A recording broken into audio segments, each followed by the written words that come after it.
8,5 sotixli xonadonga kelganmiz. Mana shunaqangi ko'rinishga ega 5 ta xonasi bor, 4 ta korobka holatida uylarini solib qo'yishgan, ozgina remont qilib, bu tomonni ham tiqib olsangiz bo'ladi. Endi bu asosiy eshikdan kirishimizga, bu darvozadan kirishimizga mana shunaqangi chetda darvozaxonasi bor, bitta mashina bemalol sig'adi. Kirishimizda bu yerda 2 ta xonasi bor. Bunisi bitta mehmonxona qilsangiz aka o'zingizga. Yonidagi o'zingiz uchun bitta spalniya qilib olasiz. Shunda 2 ta xona. Tayyor, yashashga tayyor. Bu tomonlarida ham 2 ta xonasi bor. To'g'rida o'zingizga bitta oshxona qilib olsangiz, unisiga ham bitta sharoit bor. Aka, eng asosiysi bu yerda bilasiz, gaz suv svetlardan muammo yo'q. Hozirgi manzilimiz Farg'ona shaharida, Parvozning orqasida, Vayida yonida. Bu tomoniga mana 2 xona, 3 xona qilib, katashforma qilib solingan. Mana bu yerga kirishimizga qorasuvoqlari bo'lgan, elektromontajlari bo'lgan. Kirishimizga bu tomonda mana sanuzellar aka. Aristonlar qo'yilgan.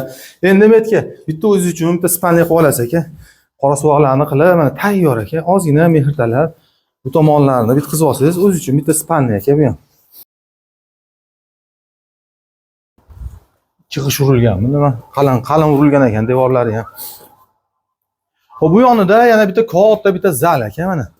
Qarang, lokatsiyasi ham zo'r joyda.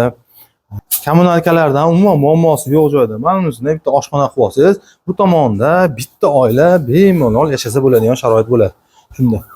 Xo'p, orqa tomonida o'zini qurilish qilish uchun ham, ekin-tekin ekish uchun ham hamma sharoitlari bor, yetarlicha joyi bor. Orqa tomonida chorva boqish uchun ham sharoitlar bor. Manzilimiz Farg'ona shaharida, Vayida yonida, Parvozning orqasida 8,5 sotixli xonadonimiz, gaz suv svetlari, kommunikatsiyalardan umuman muammosi yo'q joyda. Lokatsiyasi zo'r joyda aka. Narxini 119 mingga baholanyapti. Aka, bitta kelib ko'ring. Ustida ko'rsangiz, ustida gaplashsangiz, narxini ancha arzon qilib tushib beradigan joyi bor.